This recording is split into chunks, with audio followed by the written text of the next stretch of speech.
and welcome to another edition of Branford Voices. I'm Tracy Everson. Joining me today is Adrian Bonenberger. He's here primarily to talk about his independent run for governor in our state. He served 2 terms representing the 3rd District here in town on the Branford Representative Town Meeting. But first, we also need to list some of his accomplishments, and the man has a 6-page resume. So we're not going to go through all of it. We're going to say that he currently is teaching English at Springfield College in Massachusetts. He's a highly decorated combat veteran with several Bronze Stars, earned as a lieutenant, then a captain in the U.S. Army in Afghanistan, part of the elite Army Rangers, 2005 to 2008. A seasoned journalist who has written extensively on the military and veterans in numerous publications, including the New York Times, the Washington Post, Forbes, Foreign Policy, and The Hill, among others. Adrian has also spent time training the military in Ukraine following the Russian invasion after working in that country where he met his wife, Irina. Now, you're also a member of the board of the Yale Veterans Association, and you served previously as its president. You graduated from Yale in 2002 with a degree in English. So how does a Yale grad with a degree in English end up first in the military and now running for governor? Take us through how did we get here? Well, a quick caveat first, which is I wasn't part of the Ranger Regiment, and if I were to claim that I was, I got to look at my resume again. Some people who were in the regiment would have some unfriendly words for me. Oh, okay. I thought you were a Ranger. So I got my Ranger tab. This is one of those things. We live in such a meticulous world these days.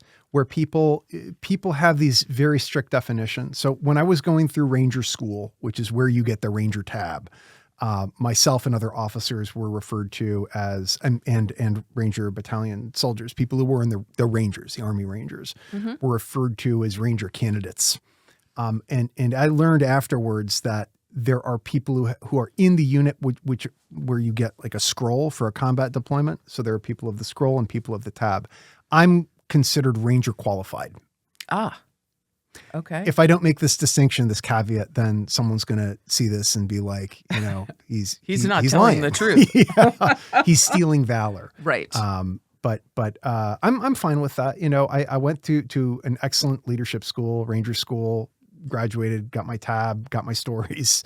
To answer the other question about how did we get here for, running for governor, it probably wouldn't have occurred to me to run for governor if I hadn't been on Branford's RTM, if I hadn't had that experience with local politics. I ran, before I was in the RTM, I ran for the state representative seat that Robin Comey currently occupies. And I had a very imperfect understanding of the work that goes into that and even really what the state legislature does. And it was out of my ignorance for state politics and local politics and ultimately national politics that I came up with this, I went into the RTM and learned little nuances like, for example, if a half a dozen people go to a meeting worked up about an issue, there's a good chance that they're going to get their way. Right. Like if the RTM was like, we shouldn't vote for this thing, but 6 really angry people show up and are yelling, there's a very good chance the RTM is going to be like, okay, we're going to do it. We're going to do what they want instead of what we want. And Branford's a town of 28,000 people. I don't think a lot of people know or understand how impactful citizen mobilization is. Right.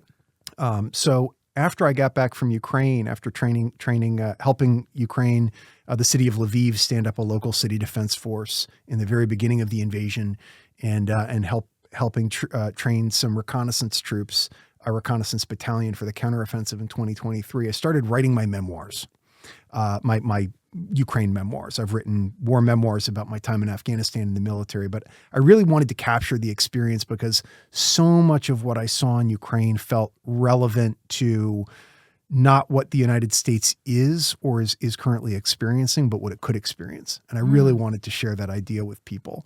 And I was doing research and I discovered that the governor of Connecticut has this special power to do a thing, which is mobilizing a voluntary state guard. According to the Connecticut general statutes, you've got the unorganized militia and the organized militia. The organized militia consists of the National Guard, the not voluntary state guard, the state guard we have, which is about 120 people organized into 4 units, a couple horse units, a couple light units, and then the National Guard. And I think the reserves might be a part of that too. So all of that is the organized militia. And the unorganized militia is everybody from between the age of 18 to 45. And there's this one little line, which is really odd. And I'm not even really sure how it's still in the general statutes. It was probably written in there, a couple hundred years ago, and people reading it were just like, well, I mean, why not leave the governor this power? Yeah. And it's just let it ride. And what it is it says that the governor in their capacity as captain general of the organized and unorganized militia can call for a voluntary state guard. And that voluntary state guard, it doesn't have any stipulations with that, except if you report for this voluntary state guard, if you're part of the state guard, then you cannot be compelled to do anything that's a part of it because you're not being paid. You're not being compensated. So for example, if I went mad and I wanted to seize the island, Long Island, and bring it back to Connecticut, and I said, okay, as governor, we're mobilizing the voluntary state guard. We're going to do this thing. Nobody would show up. People would say, yeah, we're not going to do that. That's a crazy thing to do. That's a dumb thing to do. So no. It also means that the state guard can't be mobilized by the federal government, which I think is very important and relevant today. Right. Because the National Guard and the reserves can be. Right. Yeah. And we saw in Minneapolis, what happened recently with the Immigration and Customs Enforcement being on the ground, and also the president sending members of the National Guard into Los Angeles, into Chicago, into, Portland, Oregon. But why do you think that we need that here in Connecticut today?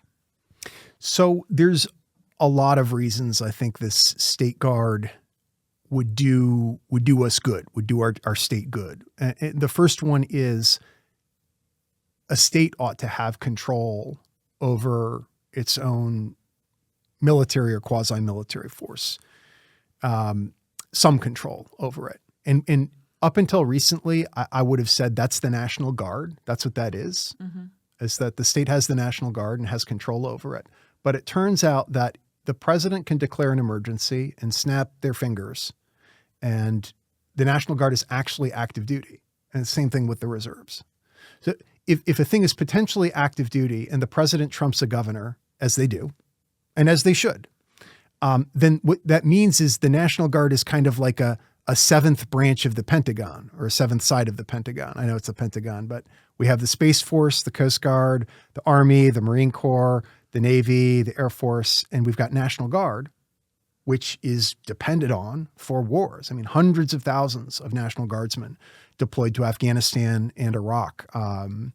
The 2 casualties, or the 3 casualties we took on an airbase in Jordan last year when Iran, the first time we bombed Iran, were Georgia reservists.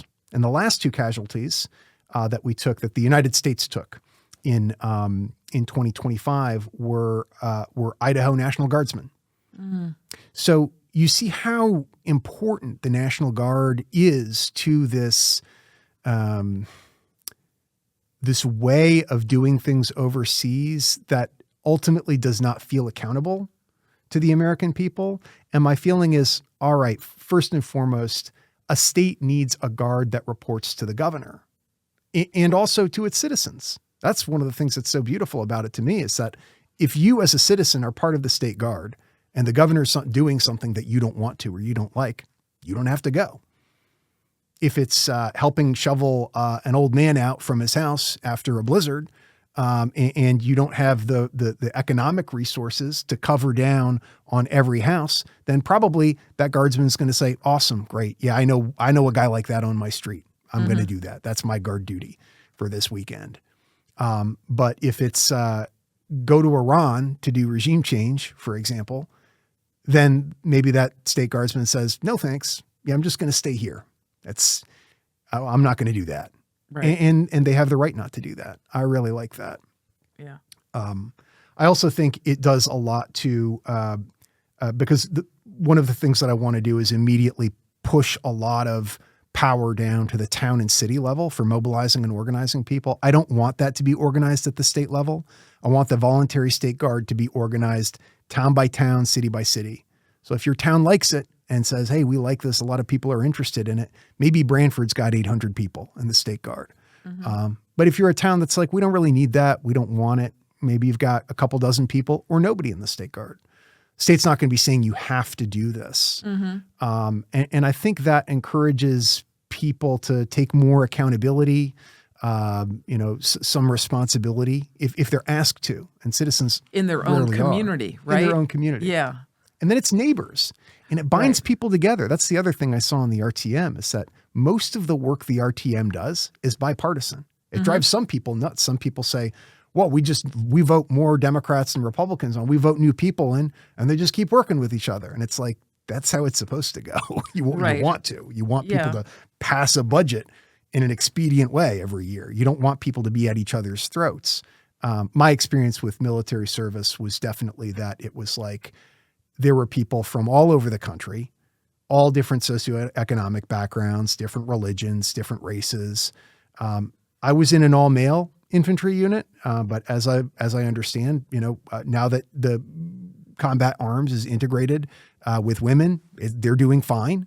So I like that. Is that still the case, though? Are women, or is the new defense secretary or secretary of war push the women out? Yeah, he seems to be trying to, certainly the trans people. But then again, it's like if you live in Alabama and that's how you want to run your state guard unit, then that's up to you. I don't agree with it. But up here in Connecticut, we, certainly in Branford, if you're a woman or a man or a trans person, if you're an old person too, you could be in your 70s and 80s or 80s and you've had an illustrious career. You know how to fire a rifle. You've been an administrator your entire life and you just want to give back to the guard. So you're teaching up some 16 or 17 or 18-year-old kids who want to learn how to fire a rifle properly and handle a weapon responsibly. And it knits those generations together. And now the kids today aren't an abstraction to that person who's 70 or 80 years old, who maybe doesn't think well of the current generation. And that person who's a boomer is no longer a boomer. Hey, that guy is actually pretty nice and he's really knowledgeable and he helped me with this stuff. It knits the community together in a certain way. There's a lot of other benefits to it. I could yak on tiresomely about the state guard. That's all I talk about these days, the state guard. But yeah, well, that's kind of. Is it safe to say that that's kind of the cornerstone and the reason why you even mounted this effort? Because this is not something that is just, I'm going to run an independent candidate for governor. You have to have, as I understand it, 7,500 signatures by August. That's about 90 days prior to the general election on November 3rd. That's a lot of signatures. Oh, it gets better. The signature ballot doesn't get issued until April 28th. Oh my gosh. Yeah. It's, I've learned a lot about Connecticut politics and Connecticut politics at the state level. And like really the inside baseball heads are all, yeah, it's all about, if you're an independent candidate or a minor party, it's all about ballot access. So most of my effort right now, I've got a team of I got 16 people who are volunteering for me. And what we're doing is we're making connections with people, trying to get events on the schedule starting April 29th for that exact reason. Because I need to be in a bunch of rooms starting, April 29th and all the way through, the end of July, getting 5, 10, 15 signatures in a bite. And that's the game. That's the name of the game if you're not independently wealthy. And I'm not independently wealthy, so I can't just hire an army of people to go around hassling folks for, for signatures. Yeah. I got to hassle them in person. But it also gives you that ability to connect with the voters on a much different level than, say, an endorsed party candidate. I mean, for people who may not know, two-term Democratic incumbent Governor Ned Lamont is running again. State Representative Josh Elliott is attempting to primary Governor Lamont. Republicans who've declared for governor are Ryan Fazio, a state senator, Betsy McCoy, a former New York State lieutenant governor, and Aaron Stewart, the former mayor of New Britain. So it's a fairly crowded field, but those are the main parties. So there will be a primary coming up in August. But are you going to be an unaffiliated or are you going to be independent? I mean, there's not a line. Yeah, there's no line. I'm going to be unaffiliated. I also, as I understand it, I need to find a running mate. So I need to find a lieutenant governor is another thing that needs to happen. I was kind of up in the air about it because the language is not super clear to me. It seemed to me that the necessity to have a lieutenant governor on your ticket was tied to a major party, but I think it is actually a requirement. So that's another thing that I'm looking for. If you're out there and you want to be lieutenant governor and you want to do the job of governor while I do state guard stuff, then hit me up. Yeah, I mean, it's a lot of constraints. It's a lot of problems. I mean, frankly, success to me is if I get ballot access and I'm polling in the 5 to 15% range, I think that's very reasonable for an unaffiliated candidate with no backing, with no major party backing, not independently wealthy, no major outside support. And my hope is that as an independent, either candidate that emerges from the primaries in the Republican or Democratic side would be a fool if I'm at 10%, around 10%, not to look at that and say, this is something a lot of Connecticut residents want. It's not going to add any money to the budget in the short term. In the medium and long term, it will, but I think it'll also generate some revenue as well, or it could. My hope is that I'm able to raise some awareness around this. It's weird campaigning, not asking people, hey, is the biggest issue for you the accessibility to healthcare or affordability to healthcare, affordability to utilities, property taxes, whatever. I'm going door to door telling people we need to have a state guard. And, some people respond. Some people are sort of like, this is a really interesting idea. I like this. I had never heard anything like this before. Or some people, sometimes I'll talk to an independent or a Republican, someone who was around in the Tea Party days, and they'll be like, we've been talking about this for years. We like this idea. So yeah, I think the most realistic outcome for my campaign is if I'm able to get ballot access, let's say 50-50 on that, then, I do think I think both campaigns will take this seriously if they see it polling in the 10% range. And the weird thing is, I think I've got in a normal election, 0% chance to win outright, zero, none, negative. But this is a weird election.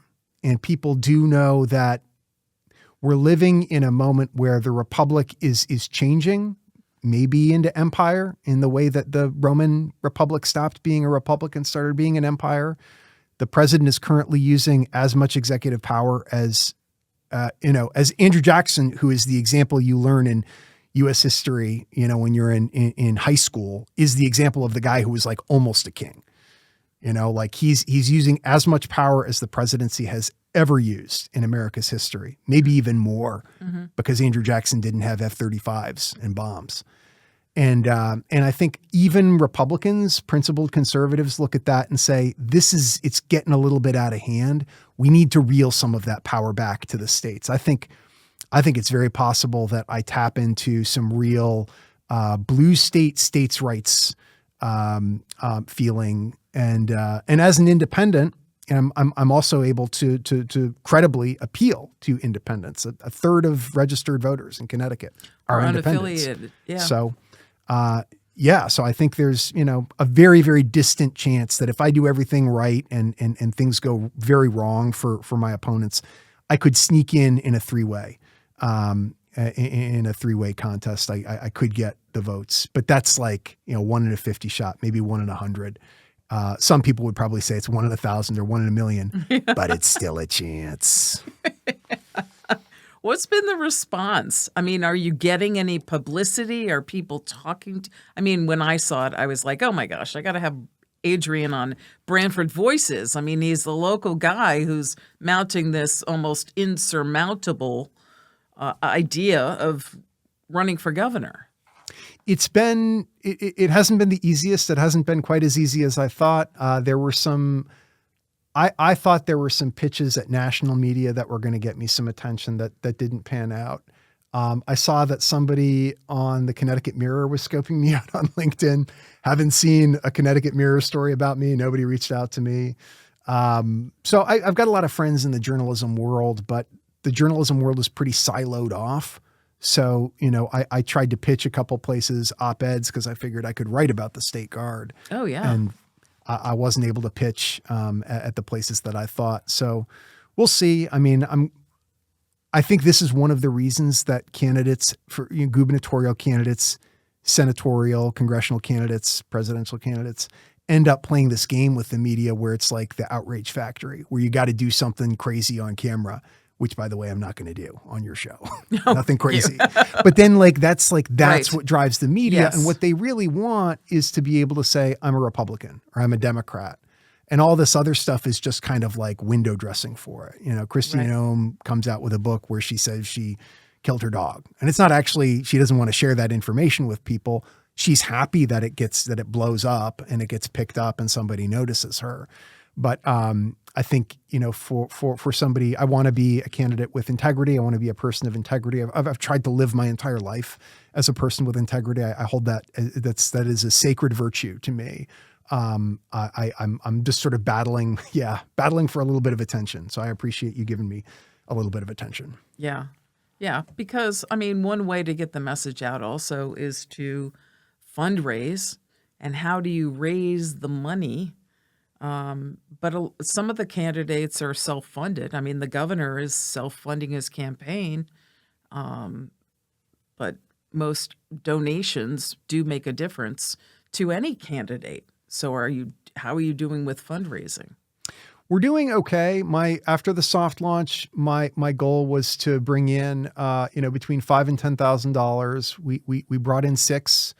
I've got a hard launch, what we're calling a hard launch coming up soon, probably Friday of this week, which is going to involve a video that some really gifted and talented videographer and cinematographer put together. And getting that, getting the runway set for that has been a challenge. But I think when that comes out, that's going to clarify things for a lot of people. Should help me unlock some more fundraising. But it is a battle. It's, you're asking friends and relatives and everybody that you've ever met for, $10, $15, $20. And I don't think I'm going to be able to do the Citizens Election Program, which is kind of a bummer for me because I think it's a great program, but it's not geared for independents. The key for the Citizens Election Program is you have to be on the ballot before you apply. Oh. But my money spending is going to be dedicated to ballot access. Yes. And I'm almost certainly going to spend more than the amount I'm allocated before it's like you can't spend any more money than X. Right. Because if you spend more money than that, you can't apply for a grant from the Citizens Election Program. So I think I'm going to bust that cap.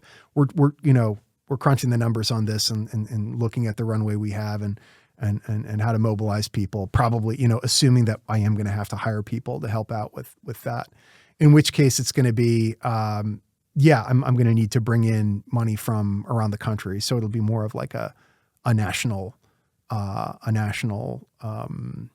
platform, but I'm fine with that. I think every state ought to do this. I think if every state did this, if the states hadn't let the National Guard slip into the hands of the Pentagon, then we might not have done Iraq or Afghanistan. I actually got this response from a former Connecticut National Guardsman.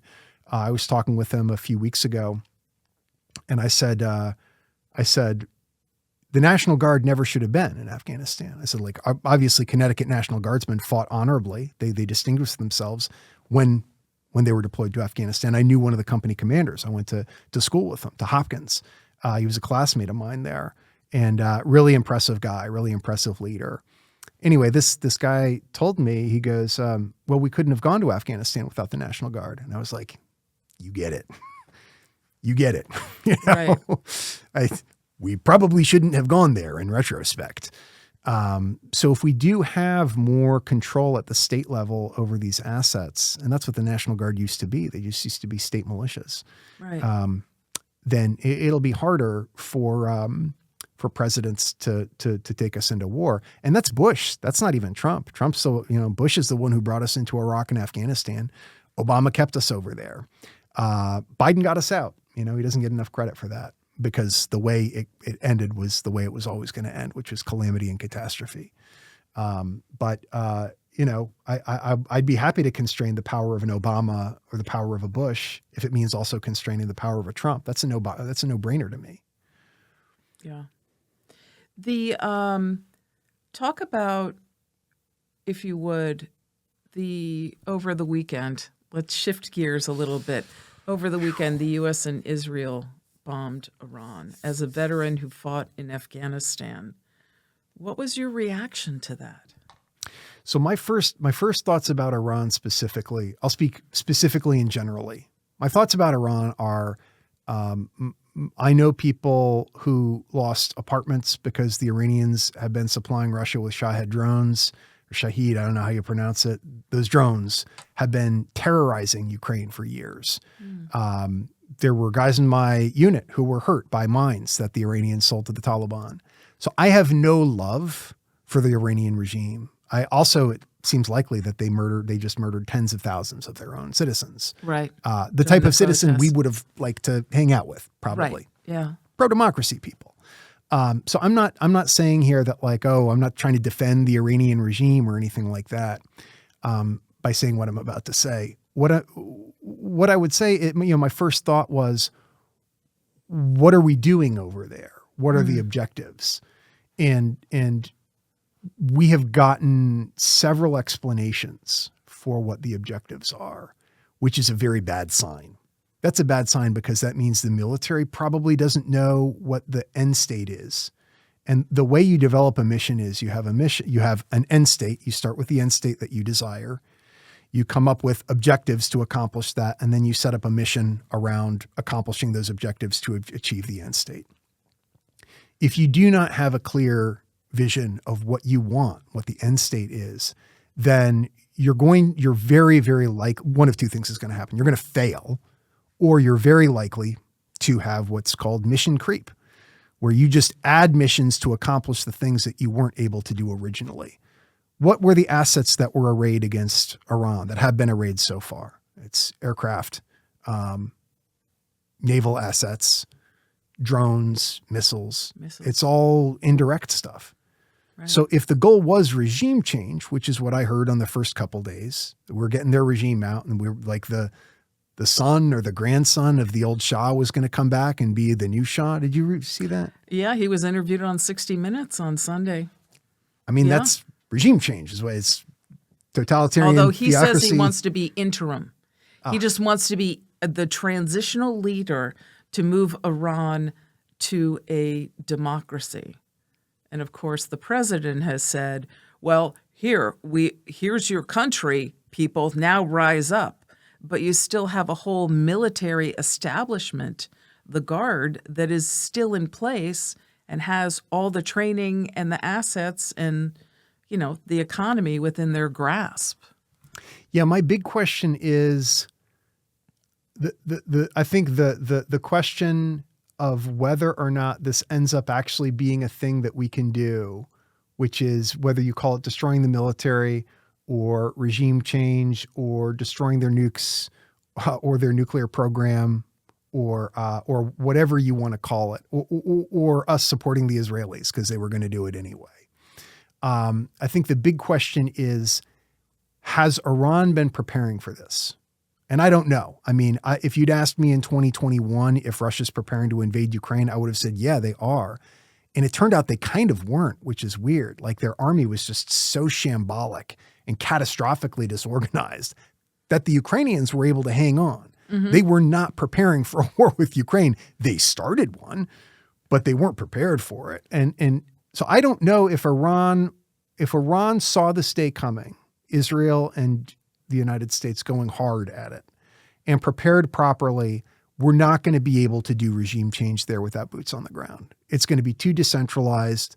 They've got too many drones. They're going to be in too many bunkers, and we're just not going to have access. We're not going to be able to drop enough bombs to kill enough troops to make that happen. And in trying to do that, we're going to create a lot of allies for the regime because we're going to be killing a lot of innocents who might have been thinking to themselves, I don't like the regime. I want it to go. I don't hate it, but I don't like it. And I want something more like America. And then American bombs or Israeli bombs and missiles killed their kids or killed their wife or their husband. And now they're with the regime 100%. They don't even want to be, but they got to be. You know, they're honor bound to be.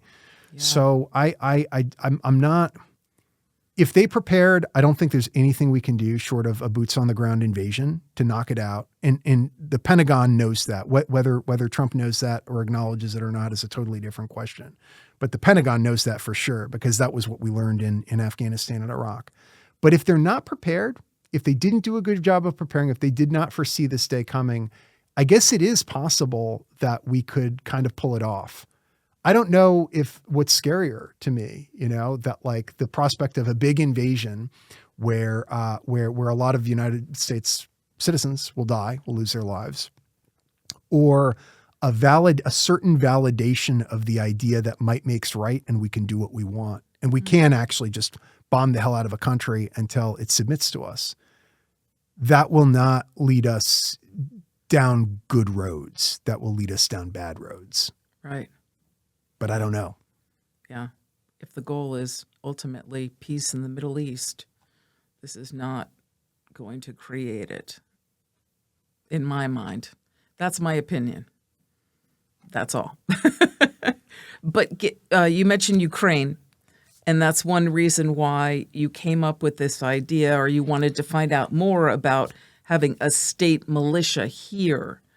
We've just passed the 4-year mark of Russia's invasion in Ukraine. Talk to us about what it was like to be there yourself. You helped to train personnel, but they were what? Just like people on this, had no military training, right? There's no conscription of sorts in Ukraine, right? Like some countries have, when you turn 18, you serve like Israel does.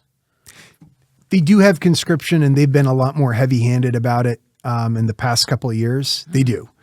They've had to, and I think one of the only valid criticisms of Zelensky and the military is that they didn't do it sooner. Is that they probably should have done it when there were a lot more people on the fence and just supercharged the military.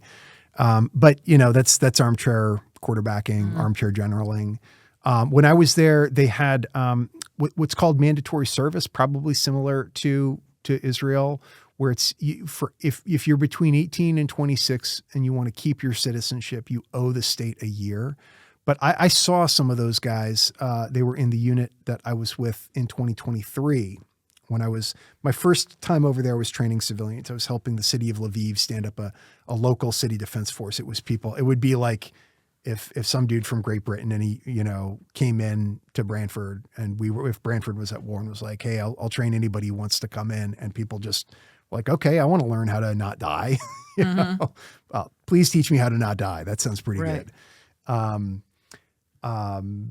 But my second time over there, when I was training people for the counteroffensive, I was training a unit, and some of that unit were this type of people serving out their mandatory year of service.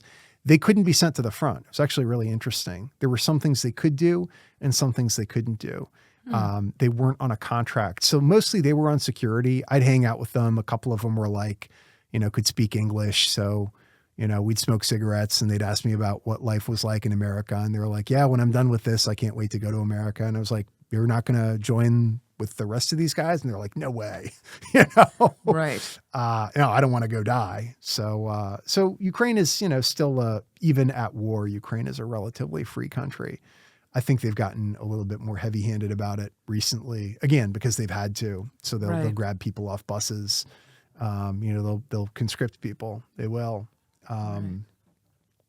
But it was, you know, the thing that I saw in Ukraine in 2022 and 2023 that helped frame this idea of a militia in Connecticut was how quickly people in their 30s and 40s and 50s soaked up that training. So the local city defense force specifically, you know, we had people from all different walks of life, employed, unemployed, bus drivers, lawyers, security guards, bankers, business owners, you know, you name it, they were there, all training together, all, you know, part of the same unit. And the unit was tied to a thing called, ultimately it was tied to this thing called the Territorial Defense Forces, which is probably analogous to our National Guard, but the National Guard maybe 100 years ago. This is one of the reasons I know Ukraine's got, you know, years left in it, a fight. People are like, oh, Ukraine, I don't know how, you know, they're losing the war. How long can they hold on? Well, every oblast has every state has like tens of thousands of people in the Territorial Defense Forces that will fight for their area, you know, and the front line is light with Ukraine on troops, in part because it's been about where it is for years. And the Territorial Defense Forces of those oblasts are pretty short now, you know, but if you push the line back 100 miles, you're running into a bunch of fresh people that are not in the active duty military that are training that will be there to hold the line. And I thought to myself, firstly, you know, it's cool that they've got that there are people who are willing to serve locally in a way that they're not nationally. But what a clever way of organizing a defense in depth. I feel like one of the not lies, but sort of half-truths that I was growing up with was this idea that like America's got, you know, 400 million guns in it. If any country invades America and everyone's going to have a rifle, it's just going to be, there's no way you can invade, you know, America. There's just too many guns in America. Well, firstly, 5% of Americans own those 200 or 300 million guns. It's not that they're, you know, evenly distributed. But secondly, a person who knows how to fire a gun is different. You put 100 people who know how to fire a gun against 20 people who are a unit that train together. And those 100 people are probably not going to have a very good time of it. So training for even a couple weeks a year, and that's how long we trained the local city defense force in Lviv. And we got them to a pretty good state of readiness over those 2 weeks. You know, I would put that group up against, you know, Russian Rosgvardia unit, a Russian National Guard unit. Absolutely, I would. You know, they were sufficient to conduct defensive combat operations against a badly organized and lazy and corrupt offensive Russian unit. Spetsnaz, regular army, probably not. And that's what we told them, you know, at the time. We said, if you see people, you know, if you're seeing tanks and people who look, you know, well equipped and they're sort of looking around carrying, you know, very sophisticated weapons, then be a civilian. Don't do anything. Right. But if you see a very lazy and badly equipped unit riding around in trucks and they look pretty demotivated, those are exactly the people you want to fight. Right. Yeah, it just made the whole project seem a lot more feasible, and the morale of those people. Not everybody who showed up for the training was a Zelensky voter. Some of those were Poroshenko voters. Some of those people voted for people who were neither Zelensky nor Poroshenko, who were like populists. You know, some of them were progressive, some of them were conservative, a couple of them were reactionaries, but they were all locked in to train to defend their country. Like, the worst time to be in that room training with, you know, a bunch of army veterans is after your country has been invaded. The best moment to do that is hopefully years before your country is in a war where you're facing some sort of invasion. So, so pretty good time to do it, I think, now. Is it realistic, do you think? I mean, to get this, what is the age, the 18 to 40 that you're looking at? I mean, a lot of people are, spouses are both working, raising kids. I mean, there's a million other things that are taking up people's time today. Is it realistic? It's a great question. But for me, I would say yes for two reasons. Firstly, my aperture, the way I see the voluntary state guard, is actually starting at the age of 16 and no maximum age cap. So it's based on interest and your capacity to serve. 45 is an arbitrary cutoff date. And 18 it's not an entirely arbitrary start date. That's when you're a citizen. But I really like the idea of even, motivated high schoolers being able to meet, some dude in their town they've never met before, who's got a lot of experience, who maybe has a different political view than them, maybe not, who can teach them something. I feel like that the connection between those generations is really important. The other piece of it is that I've had overwhelmingly positive reception to this. I would say the demographics that I see the most uptake for this are folks my age and younger. I'm 48 years old, so folks 48 and younger really like this idea. Men tend to like it more than women, but younger women also like it. Older folks, I would say folks maybe in their 60s and 70s tend to like it less and tend to be more critical of the proliferation of guns element of it. I worry, particularly progressives, I would say. I worry that we are, I don't want to say captive. We're all captive to our experiences one way or another.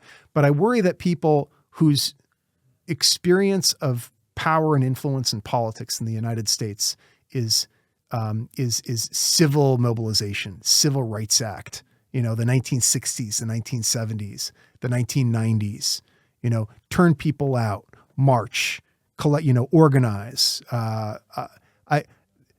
That works in a democracy very well, but it does not work very well in fascism. I'm not saying that we're a fascist country now. I'm not sure what we are. We seem to be figuring that out. But I will say this.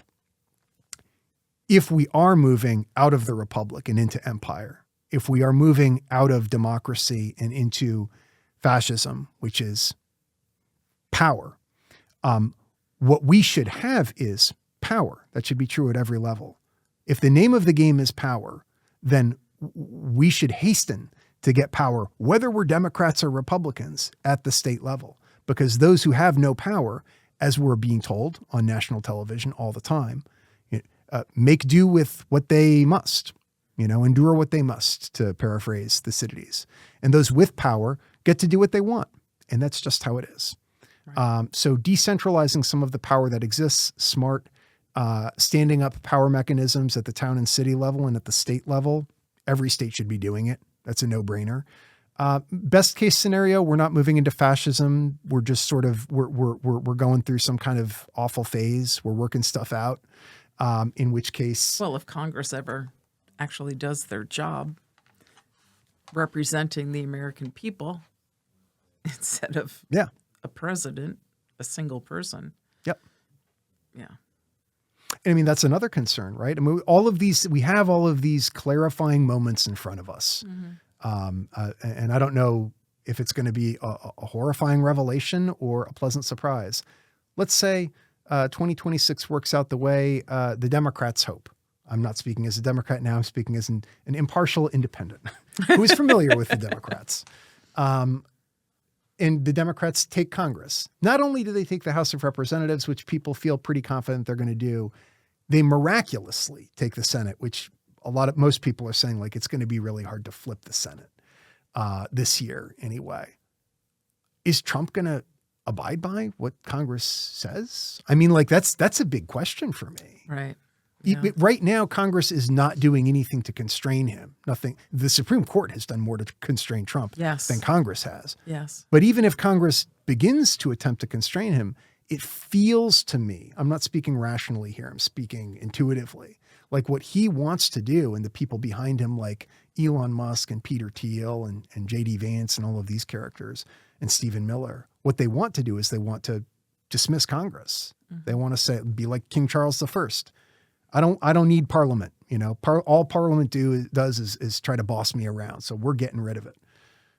That's what kicked this whole thing off. The people who landed in the United States first as Puritans were like, they were Cromwell guys. Cromwell was thinking about coming over here because they were like, the king is acting like a tyrant. We don't have democracy here. We don't like it. We're gonna move and start some democracy somewhere else the way we want to do it. That's how America got started, actually. Mm-hmm. Is because King Charles I refused to call Parliament. And I mean, he paid for it with his head. Yeah. Well, who knows what's going to happen next in this country, certainly. If people are interested in finding out more about your independent run for governor here in the state of Connecticut, where can they find that? I've got a janky but slowly improving website, bonenbergerforgovernor.com. I've got a difficult last name to spell, alas.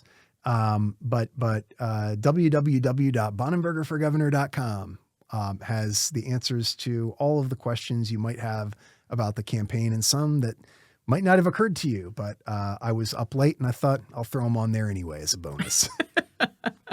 Okay. Well, Adrian Bonenberger, independent candidate for governor, thank you so much for coming on to Branford Voices today and chatting about this, and best of luck with your campaign.